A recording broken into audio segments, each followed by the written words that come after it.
Moral stories. రామాపురంలో Shankar అనే ఇడ్లీ కొట్టు వ్యాపారి ఉండేవాడు. అతనికిద్దరు పిల్లలుంటారు. శంకర్ భార్య స్వాతి కూడా ఇడ్లీ కొట్టులోనే పనిచేస్తూ ఉంటుంది. రోజూ ఇడ్లీ కొట్టుకు వెళ్లి పనిచేయడం, వచ్చిన డబ్బుల్లో కొంత పొదుపు చేసి మరికొంత ఇంటి ఖర్చులకు ఉపయోగించడం, ఇదే సాగుతూ ఉంటుంది. అలా ఒకరోజు శంకర్, చూడు స్వాతి, మనం ఎంతైనా కష్టపడదాం, కాని మన పిల్లలకి మాత్రం ఇలాంటి కష్టం రాకూడదు. వాళ్ళిద్దరూ ఏ కష్టం లేకుండా పెరగాలి. వారికి మంచి జీవితాన్ని అందించాలి మనం.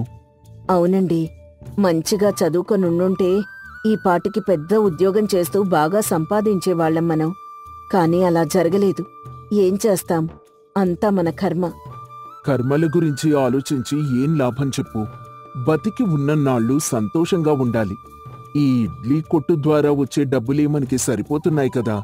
కొంతకాలం ఇలాగే సాగితే చాలు. అవునండి, బాగా చెప్పారు. అలా శంకర్, స్వాతి మాట్లాడుకుంటూ ఉండగా అక్కడికి వ్యాపారవేత్త అయిన మల్లేష్ వస్తాడు. శంకర్ని చూసి నవ్వుతూ పలకరిస్తాడు. ఏంటి బాబూ, బావున్నావా? బావున్నానండి. మీరెవరు? ఇడ్లీల కోసం వచ్చారా? నన్ను చూస్తుంటే ఇడ్లీలు తినేవాళ్ల కనిపిస్తున్నానా? నేనొక వ్యాపారవేత్తని. నాకు చాలా వ్యాపారాలున్నాయి. ఇప్పుడు నీతో పనిపడి వచ్చాను. అవునా? నాతో పనేంటండి? ఇంట్లో వంట చేసేవారి కోసం చూస్తున్నారా? అందుకోసమే వచ్చారా ఇక్కడికి? నీకు నాలాగా డబ్బున్న వ్యక్తిలా అవ్వాలని లేదా? నువ్వు ధనవంతుడు అయ్యే రోజు దగ్గర్లోనే ఉంది. నువ్వు నాకు సహకరిస్తే నీపై డబ్బులు కురిపిస్తాను. 3 తరాల వరకు నీ కుటుంబానికి డబ్బుకి ఎలాంటి ఢోకా ఉండదు. ఏంటండి మీరు చెప్పేది? నాకేం అర్థం కావడం లేదు. అబ్బబ్బా, ఆయనేదో ముఖ్యమైన పని మీద వచ్చారు కదా, కాస్త కూర్చోబెట్టి మాట్లాడండి.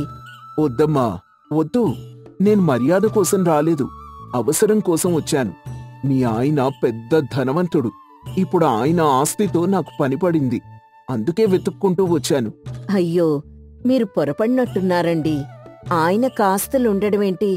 అసలు మేం ఉండటానికి సొంత ఇల్లు కూడా లేదు. అద్దె ఇంట్లో ఉంటున్నాం. బతుకు తెరువు కోసం ఇదిగో ఇలా ఇడ్లీ కొట్టు పెట్టుకుని బతుకుతున్నాం. నాకు తెలుసమ్మా, అంతా నాకు తెలుసు. బాబు శంకర్, మీ తాతగారు నీకేమన్నా చెప్పారా? ఆయనిప్పుడు ఎక్కడున్నారండి? పోయి చాలా కాలమైంది కదా. తెలుసు తెలుసు, మీ తాత మీకొక విషయం చెప్పడం మర్చిపోయారు. ఆ విషయం మీకు తెలిస్తే ఇక వెనక్కి తిరిగి చూసుకోవాల్సిన పనిలేదు. అబ్బబ్బా, అసలు విషయం ఏంటో చెప్పండి. అవతల మాకు వ్యాపారం చేసుకునే సమయం అయింది. ఇడ్లీ కొట్టు నడపకపోతే ఇల్లు గడవదు. మీ తాత ఆస్తి గురించి మీకెవ్వరికీ తెలియదన్నమాట. ఆయన పేరు మీద 200 ఎకరాల భూముంది. ఆ భూమి గురించి మీ నాన్న ఎవ్వరికీ చెప్పలేదు. అందుకే ఆ విషయం మీకు తెలియలేదు. మల్లేష్ అలా చెప్పగానే శంకర్, స్వాతిలు ఆశ్చర్యపోతారు. ఒక్కసారిగా తమకంత ఆస్తి ఉందని తెలిసి ఉబ్బి తబ్బిబ్బైపోతారు.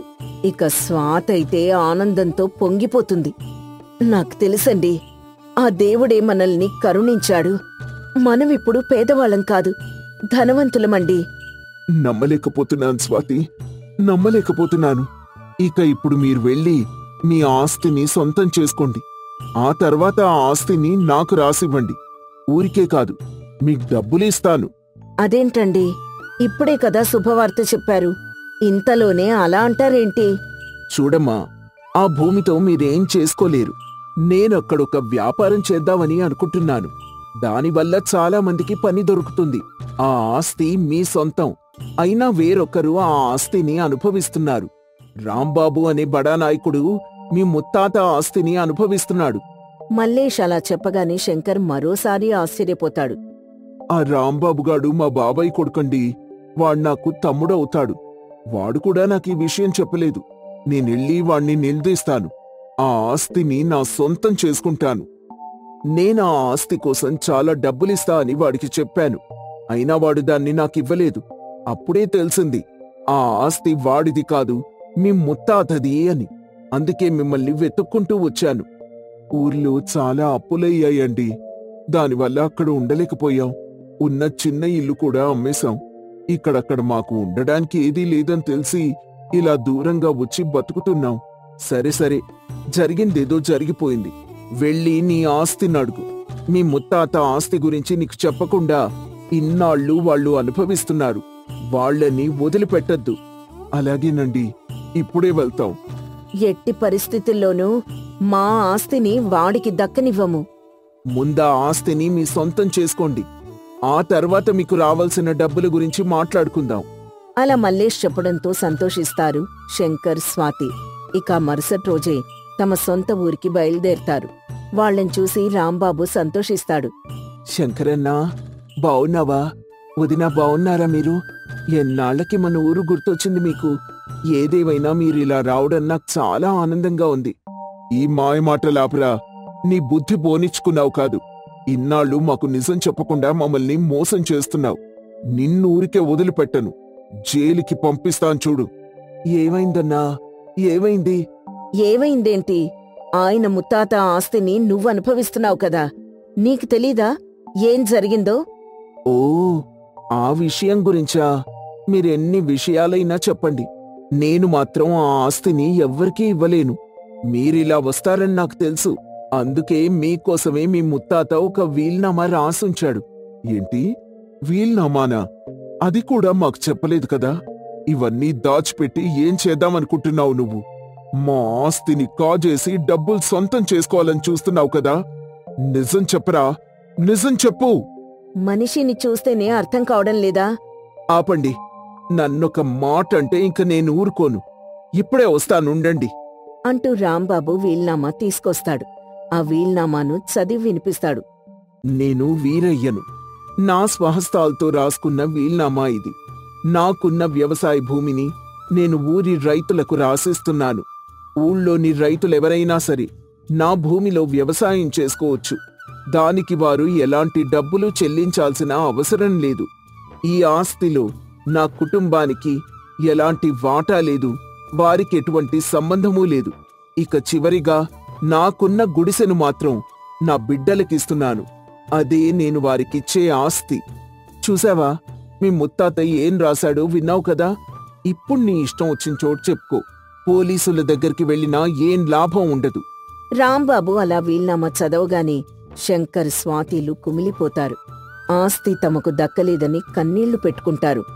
చూడు శంకరన్న, మీ ముత్తాత మీకు రాసిచ్చిన ఆ గుడిసె ఈ భూమి వద్దే ఉంది. కావాలంటే మీరు ఆ గుడిసెను తీసుకోవచ్చు. అంతేగాని వ్యవసాయ భూమిని మాత్రం లాక్కోకండి. దానిపై ఇప్పుడు 100 మందికి పైగా రైతులు బతుకుతున్నారు. అలాగే రాంబాబు, ఆవేశంలో నిన్నేమన్నా అన్నుంటే క్షమించు. మేం వెళ్ళొస్తాం. వెళ్తూ వెళ్తూ చివరిసారిగా ఆ గుడిసెను చూసి వెళ్తాం అంటూ శంకర్, స్వాతిలు నడుచుకుంటూ గుడిసె వద్దకు వెళ్తారు. వాళ్ళిద్దరూ వెళ్లి చూస్తే అక్కడ మల్లేష్ ఉంటాడు. మల్లేష్ని చూడగానే శంకర్, స్వాతిలు షాక్ అవుతారు.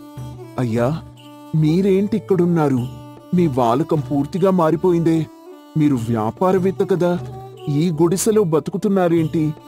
చూడు బాబు, నేను కూడా ఇక్కడే వ్యవసాయం చేసుకుంటూ బతుకుతున్నాను. మీ ముత్తాత వెళ్తూ వెళ్తూ మా నాన్నని కాపలాగా ఉంచి వెళ్లారు. ఆ తర్వాత నేను దీనికి కాపలాగా ఉంటున్నాను. ఇక నా వయసు అయిపోతోంది కదా, నేను చనిపోయే అవకాశం ఉంది. అందుకే మీకు అసలు విషయం చెప్పి ఇదిగో ఈ గుడిసెని మీకప్పగిద్దామని ఇక్కడికి రమ్మని చెప్పాను. ఈ గుడిసె తీసుకుని మేమేం చేసుకుంటామండి? మా ఊర్లో ఇడ్లీ కొట్టుంది కదా, అదే మాకు చాలు. అక్కడ వ్యాపారం చేసుకుని బతుకుతాం. లేదు స్వాతి, ఊరి వాళ్ల కోసం అంతగా ఆలోచించిన మా ముత్తాత తన సొంత కుటుంబం గురించి ఏం ఆలోచించకుండా ఉంటాడా? ఈ గుడిసె ఇవ్వడానికి కూడా ఏదో ఒక కారణం ఉండుంటుంది. అదే మనం కనిపెట్టాలి. అయితే ఇక్కడే 2 రోజులు ఉండి వెళ్దామండి. అలా స్వాతి, శంకర్లు ఆ గుడిసె వద్దే ఉండాలనుకుంటారు. ఆ రాత్రంతా శంకర్కు నిద్ర పట్టదు. మరుసటి రోజు ఉదయాన్నే అక్కడికి మల్లేష్ వస్తాడు. ఏంటి బాబూ, ఏం ఆలోచిస్తున్నావు? మీ ముత్తాత గురించేనా? మీ ముత్తాత మహానుభావుడయ్యా. ఈ మట్టిలో ఏం పండించినా మంచి దిగుబడి వస్తోంది. ఈ భూమిలో ఎరువులన్నీ ప్రకృతి సిద్ధంగానే వాడతారు. అదే ఆయన పెట్టిన నియమం. ఇప్పుడు ఆ నియమం వల్లే అందరికీ మంచి జరుగుతోంది. అలా మల్లేష్ అంటూ ఉండగా శంకర్కొక ఆలోచన వస్తుంది. వెంటనే గుడిసె వద్దకెళ్ళి ఆ గుడిసె ఉన్న భూమిలో తవ్వి చూస్తాడు. అలా సాయంత్రం వరకు తవ్వుతూనే ఉంటాడు. చాలా లోతుగా భూమిని తవ్వుతూ ఉంటే అక్కడ కొన్ని ఇనప్పెట్టెలు కనిపిస్తాయి. వాటిని తీసి చూస్తే అందులో బంగారు నగలుంటాయి. వాటిలో ఓ ఉత్తరం కూడా ఉంటుంది. ఇంతలో అక్కడికొచ్చిన రాంబాబు ఆ ఉత్తరం తీసి చదువుతాడు. నేను చాలా కష్టపడ్డాను. నా కష్టంతో నేను ఈ బంగారు నగల్ని కూడబెట్టగలిగాను.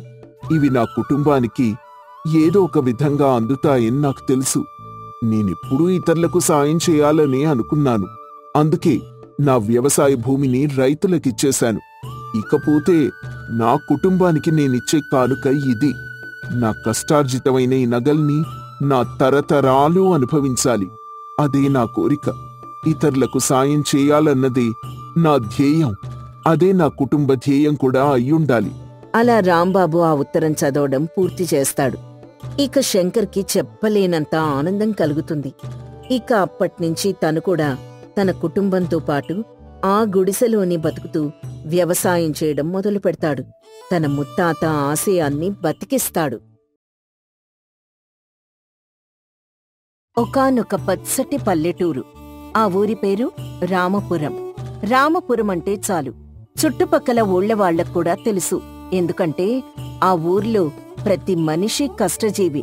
పొద్దు పొడవక ముందే నాగలి పట్టుకుని పొలం వైపు పరుగులు తీసే మగవాళ్లు, ఇల్లు వాకిలి శుభ్రం చేసుకుని పశువుల్ని చూసుకుంటూ వంట పనులన్నీ చకచకా ముగించుకునే ఆడవాళ్లు ఆ ఊరి ప్రత్యేకత. ఆ గ్రామపు ప్రధాన రహదారి పక్కనే ఒక చిన్న ఇల్లు. ఆ ఇంటి యజమాని పేరు రామయ్య. రామయ్య చాలా మంచివాడు. కష్టపడి మనస్తత్వం కలవాడు. పొలంలో రోజుకు 10 గంటలు పనిచేసినా అలుపు తెలియని ఆ మనిషికి ఒకే ఒక పెద్ద లోటు ఉండేది. అదేంటంటే అతని భార్య లక్ష్మి. రామయ్య కష్టజీవైతే లక్ష్మి పూర్తి వ్యతిరేకం. ఆమెకు సోమరితనం అనేది తల్లిపాలు తాగినంత సహజం. పొద్దున్న లేవాలంటేనే బద్ధకం. పనులన్నీ రేపు చేద్దాంలే అనే ధోరణి. ఈ సోమరితనం వల్ల వాళ్ళింట్లో ఎప్పుడూ ఒక క్రమం ఉండేది కాదు. ఒకరోజు తెల్లవారుజామునే పొలానికి బయలుదేరుతున్నాడు రామయ్య. వంటింట్లో చూస్తే రాత్రి వండిన అన్నం, కూర అలాగే ఉన్నాయి. గిన్నెలన్నీ పేరుకుపోయి ఉన్నాయి. గడప దాటి బయటకొస్తే వాకిలి చిందరవందరగా ఉంది. చెత్త కుప్ప అలానే పడి ఉంది. రామయ్య విసుగుతో, లక్ష్మీ, లక్ష్మీ, ఇంకెంతసేపు పడుకుంటావు? పొద్దెక్కిపోయింది. నాకు మధ్యాహ్నం భోజనం సంగతి ఏం చేశావు? నేనా సద్దన్నం తినాలి, అంతే కదా? నా ఆరోగ్యం గురించి నీకు కొంచెం కూడా శ్రద్ధ లేదా? ఇప్పుడే లేచాను కదండీ. కొంచెం కాఫీ తాగితే కాని కళ్ళు తెరవలేను. మీరా సద్దనమే ఏదో తినేసి వెళ్ళిపోండి. మధ్యాహ్నానికి వేడివేడిగా వండుతాను. రోజు ఇంత రాద్ధాంతం ఎందుకు? నాకు కొంచెం విశ్రాంతి కావాలి కదా. విశ్రాంత? గత 3 రోజులుగా నువ్వు విశ్రాంతి తీసుకుంటూనే ఉన్నావు. పనులన్నీ పేరుకుపోయాయి. రాత్రి మిగిలింది తిని వెళ్తే మధ్యాహ్నం వస్తాను కదా, అప్పుడైనా వండి ఉంచుతావా? నిన్నటి బట్టలు కూడా అలాగే పడున్నాయి. పొలంలో మట్టి కొట్టుకుపోతున్నాయి. నీకు బద్ధకం తప్ప వేరే లోకం కనిపించటం లేదు. ఈ ఇల్లు చూడు, ఏమైనా బావుందా? మనింటి ముందు గడ్డి పెరిగిపోయింది. పక్కింటి వాళ్ళు ఎంత శుభ్రంగా ఉంచుకుంటున్నారో చూడు. లక్ష్మి కోపం, ఏంటండి నా బద్ధకం గురించేనా మీ ధ్యాస? నేనలసిపోతే ఎవరు చూస్తారు? పనులెప్పుడైనా చేసుకోవచ్చు. మిగతా వాళ్లతో నన్ను పోల్చకండి. వాళ్ళెంత కష్టపడితే నాకెందుకు? నా ఇష్టం వచ్చినట్టు నేనుంటాను. ఇంక చాలు, వెళ్ళి మీ పని మీరు చూసుకోండి. సర్లే, నీతో మాట్లాడి లాభం లేదు.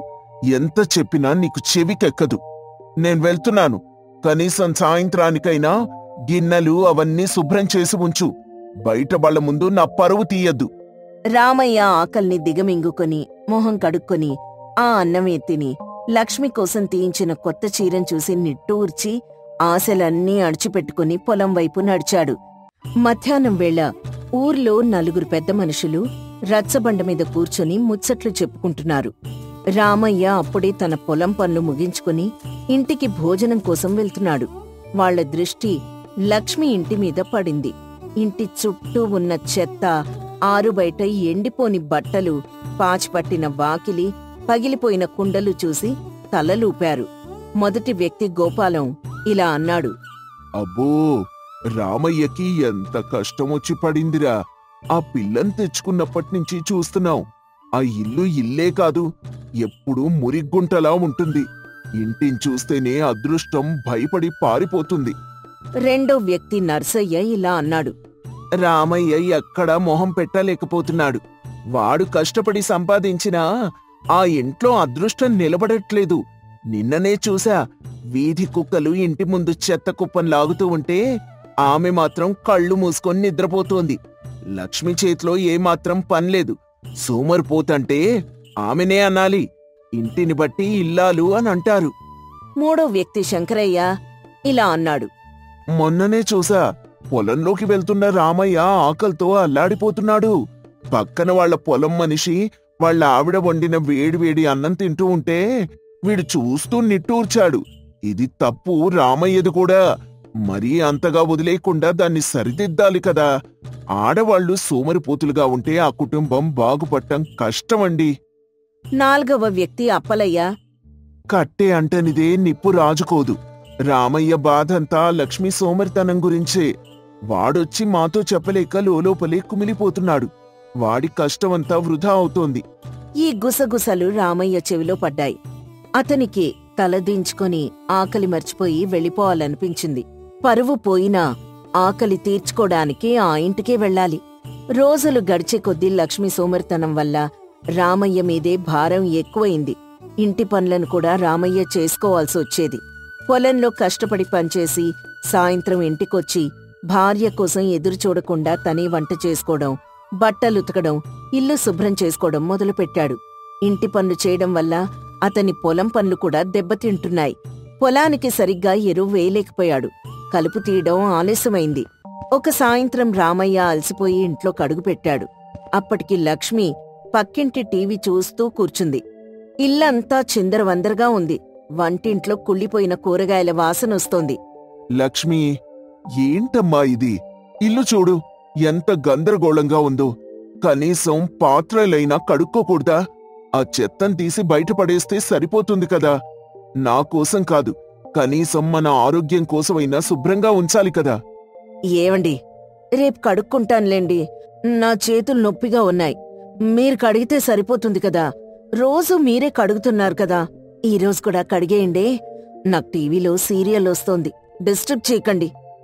నా కోసమేనా నేను కడుక్కునేది? ఈ ఇల్లు నాది మాత్రమేనా? నువ్వు నీ బాధ్యత మర్చిపోయావు లక్ష్మి. ఎవరైనా చూస్తే ఏమనుకుంటారు? నా తల తీసేసినట్టుంది ఊర్లో. పొలంలో పనిచేయలేకపోతున్నాను. ఇక్కడికొచ్చి ఇవన్నీ చెయ్యాలంటే నా వల్ల కావట్లేదు. నీ కలుపంటే తెలీదు, కాని నాకు అలసట బాగా తెలుసు. ఊరి వాళ్ళెవరండి మీకు? వాళ్ల కడుపు మంట అంతే. నా గురించేనా అన్నీ? నాకస్సలు బాగోలేదు. కడుక్కుంటే కడుక్కోండి, లేదంటే వదిలేయండి. లేకపోతే మీ అమ్మనైనా పిలిపించుకొని పనులు చేయించుకోండి. నన్ను మాత్రం పీడించొద్దు. ఆ మాటతో రామయ్యకి పట్టరాని కోపం, విరక్తి కలిగాయి. నీకు రోజూ బాగోదు, నాకు మాత్రం ఆకలి అలసట ఉండవా? ఇష్టం వచ్చినట్టుండు. నేనీ ఇంటి పనులు, నా పొలం పనులు రెండూ చేయలేను. నీకర్థమయ్యేలా చెప్తున్నాను. మనిషిగా మారు, లేదంటే నువ్వు మనిషిగా మారకపోతే నేను శాశ్వతంగా ఇల్లు వదిలి వెళ్ళిపోతాను. ఏమిటి? ఇల్లు వదిలి వెళ్ళిపోతారా? దాని బదులు నన్నింట్లోంచి గెంటేస్తే సరిపోతుందిగా. నా పుట్టింటికి నేను వెళ్ళిపోతాను. నాకేం భయం లేదు. రోజంతా టీవీ చూస్తూ పడుకుంటా. మీరు వండుకు తినండి, లేదంటే బయట కొనుక్కొని తినండి. లక్ష్మి నిర్లక్ష్యం రామయ్యను మరింత బాధించింది. అతను నిస్సత్తువుగా వంటింట్లోకి వెళ్లి ఏడుస్తూ తన కోసం వంట చేసుకుని తిన్నాడు. ఆ రాత్రంతా లక్ష్మి టీవీ శబ్దానికి, ఈగల దోమల బెడదకు కూడా పట్టించుకోకుండా నిద్రపోయింది. రామయ్య మాత్రం భార్య వైఖరి గురించి ఆలోచిస్తూ నిద్ర లేకుండా గడిపాడు. రామయ్య కష్టం అతనికి మంచి ఆదాయాన్ని తెచ్చిపెట్టింది. మంచి పంటలు పండాయి. డబ్బు బాగానే వచ్చింది. కాని ఆ డబ్బుని ఇంట్లో పెట్టుకోడానికి లక్ష్మి సహకరించేది కాదు. డబ్బున్నా ఇల్లంతా మురిగ్గా ఉండడం వల్ల దాన్ని పట్టుకునేవాళ్లు లేరు. ఇంటిని, గదిని శుభ్రంగా ఉంచుకోవాలనే స్పృహ లక్ష్మికి లేదు. ఒకరోజు రామయ్య పండిన పంటనమ్మి వచ్చిన డబ్బును తీసుకుని ఇంటికొచ్చాడు. ఆ రోజు కూడా లక్ష్మి అలాగే పడుకునుంది. ఇంట్లో కరెంట్ లేదు. కాని లక్ష్మి ఆ వేడిని కూడా పట్టించుకోలేదు. లక్ష్మి, ఇవి చూడు, ఈ సంవత్సరం మంచి లాభం వచ్చింది. ఈ డబ్బుతో మన ఇంటిని ఇంకొంచెం బాగు చేసుకుందాం. నువ్వు కొంచెం శుభ్రం చేస్తే ఈ డబ్బును దాచుకోవడానికి ఒక మంచి పెట్టె కొనుక్కుందాం. నాకెందుకండి ఆ డబ్బు కష్టమంతా? మీ ఇష్టం వచ్చినట్టు మీరు చేసుకోండి. నాకా పెట్టెలు, డబ్బాలు, ఇల్లు శుభ్రం చేయడం ఇవేవీ తెలీదు. నేను పడుకుంటాను, మీరు దాన్ని దాచుకోండి. ఇక్కడ వేడెక్కువగా ఉంది. కరెంట్ ఎప్పుడొస్తుందో ఏమో. రామయ్య విసుగు చెంది ఆ డబ్బును ఒక పాత తాళం సరిగ్గా లేని అల్మారాలో దాచి పనిమీద బయటికి వెళ్ళిపోయాడు. ఆ సాయంత్రం లక్ష్మి టీవీ చూస్తూ నిద్రపోయింది. కరెంటు లేకపోవడంతో ఇల్లంతా చీకటిగా, నిశ్శబ్దంగా ఉంది. ఆ సమయంలో దొంగలింట్లోకి చొరబడ్డారు. తలుపులు మూసి ఉన్నా కూడా లక్ష్మి సోమరితనం వల్ల ఇంటి వెనకటి కిటికీ సరిగ్గా మూసి ఉండదు. ఇంట్లో కరెంటు పోయినా ఆమె పట్టించుకోలేదు. దొంగలు ఇంట్లోకి ఆ కిటికీ గుండా లోపలికి చొరబడి ఆ పాత అల్మారాను గమనించారు. ఎందుకంటే మిగతా ఇంటి వస్తువులన్నీ చిందరవందరగా ఉన్నా ఆ అల్మారా మాత్రం పాతదైనా కూడా శుభ్రంగా కనిపించింది. దాంతోటి ఆ దొంగలకి అనుమానం వచ్చింది. అందులో ఏదో ముఖ్యమైంది ఉండుంటుందని వాళ్ళనుకున్నారు. దొంగలు అల్మారా తెరిచి రామయ్య కష్టార్జితాన్నంతటినీ దోచుకుని వెళ్ళిపోయారు. రామయ్య రాత్రి ఇంటికొచ్చేసరికి పరిస్థితి చూసి ఆశ్చర్యపోయాడు. అల్మారా తెరిచి ఉంది. డబ్బు మాయమైంది. లక్ష్మి భయంతో వణికిపోతూ ఉంది. లక్ష్మి, ఏమైంది? దొంగలొచ్చారా? డబ్బేమైంది? అల్మారా ఎందుకు తెరిచింది? అది అవునండి, ఎవరో వచ్చారు. నాకు తెలియలేదు. టీవీ చూస్తూ నిద్రపోయాను. వాళ్ళు ఆ అల్మారాని తెరిచి అందులో మీరు డబ్బు పెట్టినట్టున్నారుగా, అది తీసుకుని వెళ్ళిపోయినట్టున్నారు. రామయ్య కన్నీళ్లతో గొంతు బొంగురుపోయి, లక్ష్మి, ఈ డబ్బు కోసం నేనెంత కష్టపడ్డానో తెలుసా? ఈ డబ్బుతోనే మన కలలు, మన కొత్త జీవితం. నీ సోమరితనం వల్ల అంతా పోయింది. కనీసం కిటికీ మోయలేదు. కరెంటు పోయినా పట్టించుకోలేదు. నిద్రపోతూనే ఉన్నావు. దొంగలు ధైర్యంగా వచ్చి అంతా దోచుకొని వెళ్లారు. నా శ్రమంతా నువ్వొక్క రోజు బద్ధకంతో నాశనం చేసేశావే. నన్ను క్షమించండి. నాకు తప్పు తెలిసింది. నా బద్ధకం వల్ల మన జీవితమే పోయింది. నాకు నిజంగా తెలీదండి ఈ సోమరితనం ఇంత నష్టాన్ని తెచ్చిపెడుతుందని. ఇప్పుడెలా?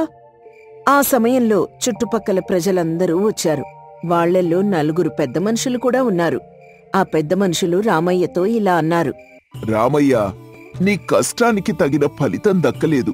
ఇల్లు శుభ్రంగా ఉంటే, ఆ లక్ష్మి జాగ్రత్తగా ఉంటే ఈ దొంగతనం జరిగేదే కాదు. దొంగలకు దొరకడానికి మురికిల్లు, నిద్రపోయే మనిషి సరిగ్గా సరిపోయారు. అదృష్టం కూడా లక్ష్మి ఉండే చోట నిలబడదు. ఈ మాటలు లక్ష్మి గుండెల్లో గుచ్చుకున్నాయి. తన సోమరితనం వల్ల కేవలం ఇంట్లోని వస్తువులు మాత్రమే కాదు, తన భర్త కష్టార్జితం, వాళ్ల భవిష్యత్తు కూడా పోయిందని అర్థమైంది. ఏవండి, నన్ను క్షమించండి. నేను మారుతాను. ఈ క్షణం నుంచి నేను మీకు చేదోడు వాదోడుగా ఉంటాను. ఏ పనికి వెనకాడ్ను. నా సోమరితనం మనల్ని నాశనం చేసింది. నేనీ ఊర్లో నవ్వుల పాలయ్యాను. పోన్లే లక్ష్మి, పోయిన డబ్బు గురించి బాధపడకు. మనిషిగా మారుతాను అన్నావు చూడు, అదే నాకు 10,000. డబ్బు మళ్ళీ సంపాదించుకోవచ్చు. కాని ఈ సోమరి అలవాట్లు మన జీవితాన్ని కోల్పోయేలా చేస్తాయి. నువ్వు మారుతావని నేను నమ్ముతున్నాను. ఆ రోజు నుంచి లక్ష్మి జీవితంలో పెద్ద మార్పు వచ్చింది. తెల్లవారుజామునే లేవడం, ఇంటిని వాకిల్ని శుభ్రం చేసుకోవడం, ప్రతి పనిని శ్రద్ధగా సమయానికి పూర్తి చేయడం అలవాటు చేసుకుంది. ఆమె తన బద్ధకాన్ని పూర్తిగా వదిలిపెట్టి భర్తకు తోడుగా పొలంలో కూడా సహాయం చేయడం మొదలుపెట్టింది. లక్ష్మి కష్టాన్ని చూసి రామయ్య సంతోషించాడు. కొన్నాళ్లకే వారిల్లు ఆ ఊర్లోనే అత్యంత శుభ్రమైన ఇల్లుగా పేరు తెచ్చుకుంది. పశువుల సంపద పెరిగింది. పొలంలో దిగుబడి పెరిగింది. ఇంట్లో మళ్లీ అదృష్టం వెలుగులు నింపింది. వాళ్లు పోగొట్టుకున్న డబ్బు కన్నా ఎక్కువ సంపాదించారు. లక్ష్మి అంటే అదృష్టం, సంపద కూడా. లక్ష్మి అంటే కేవలం డబ్బు మాత్రమే కాదు, పరిశుభ్రత, కష్టం, క్రమశిక్షణ. సోమరితనం ఉన్న చోట అదృష్టం అంటే లక్ష్మి ఎప్పుడూ నిలబడదు. శ్రమతో కూడిన జీవనమే నిజమైన సంపదకు మూలం.